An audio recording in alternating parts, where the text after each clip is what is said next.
আপনারা জানেন যে গত 8ই অক্টোবর 3টি মামলায় ট্রাইব্যুনালে 3টি আদেশ হয়েছে। সেই 3টি মামলায় 15 জন কর্মরত সেনাবাহিনী অফিসারের বিরুদ্ধে গ্রেপ্তারি পরোয়ানা জারি করা হয়েছে। সেই গ্রেপ্তারি পরোয়ানা জারির পরে সেনা কর্তৃপক্ষ এই সমস্ত অফিসারদেরকে অ্যাটাচড করেছে, সেনা সদরের হেফাজতে রেখেছে। আজকে ওই 3টি মামলার নির্ধারিত তারিখ ছিল। আজকে এই তারিখে তারা আইনের প্রতি শ্রদ্ধাশীল হয়ে আদালতে আত্মসমর্পণ করেছে এবং আদালত আমাদেরকে অনুমতি দিয়েছে ওকলাতনামা স্বাক্ষর করার। আমরা 3টি আবেদন প্লেস করেছি। আবেদনগুলো পরবর্তী ডেটে শুনানি হবে। তার ভিতরে একটি জামিনের পিটিশন আছে, প্রিভিলেজ কমিউনিকেশন, এবং তাদেরকে যাতে সাব জেলে রাখা হয়, সাব জেলের ব্যাপারটি জেল কর্তৃপক্ষ দেখবেন। এবং আগামী ডেটে যারা পলাতক আছে তাদের জন্য পত্রিকা রিপোর্টের জন্য একটা ডেট আছে এবং নর্মাল ডেট আছে 20 নভেম্বর পরবর্তী ডেট।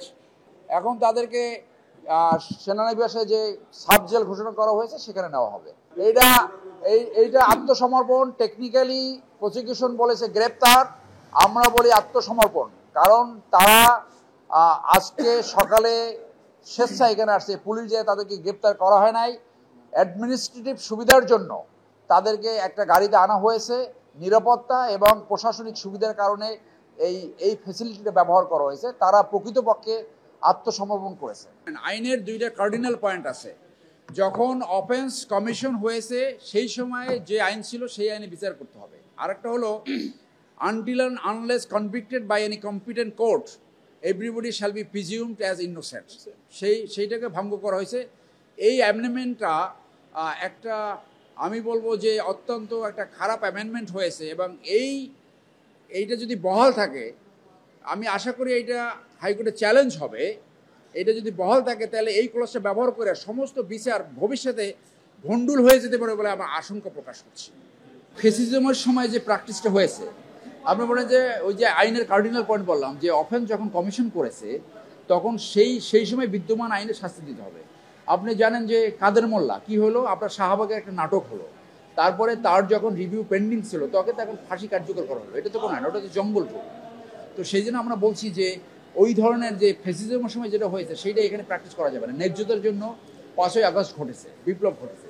সো আপনি বিচার শেষ হওয়ার আগে আপনি তাকে শাস্তি দিতে পারবেন না। সো এইটা অত্যন্ত একটা, আমি বলবো যে খারাপ অ্যামেন্ডমেন্ট হয়েছে। আমি মনে করি সরকারের উচিত এইটাকে রিপিল করা, অথবা it will be challenged in high court. আমি জানি না কি হবে। এই ধারাটা যদি বহাল থাকে তাহলে কারো শাস্তি ফাইনালি কার্যকর হবে এটা আমার সন্দেহ রয়েছে। এখানে এই আইনে বলা আছে, কিন্তু আর্টিকেল 7 এবং আর্টিকেল 26 যদি থাকে যে সংবিধানের সাথে, এটা দেখেন প্রিসিডিং আর্টিকেল, সাকসিডিং আর্টিকেলের উপরে থাকে প্রিসিডিং, বুঝছেন কিন্তু ব্যাপারটা। তাহলে ওই 47 ক এটা লফুল কিনা এইটাও চ্যালেঞ্জযোগ্য। ফ্যাসিজমের সময় এইগুলো আমরা চ্যালেঞ্জ করতে পারিনি, এখন চ্যালেঞ্জ হতে পারে। কারণ সংবিধানের উপরে কোনো আইন থাকতে পারে না। সংবিধানের উপরে কোনো আইন, 7-এর উপরে 26 উপরে কোনো আইন থাকা উচিত না। সেটা ন্যায্যতার পরিপন্থী, সেটা ন্যায় বিচারের পরিপন্থী। এরা পরিবর্তন হবে কি হবে না, না যেখানেই বলে যে এই আইন কোথাও চ্যালেঞ্জ করা যাবে না, সেইটাই সবার আগে চ্যালেঞ্জ হয়। এটা হতে তো পারে।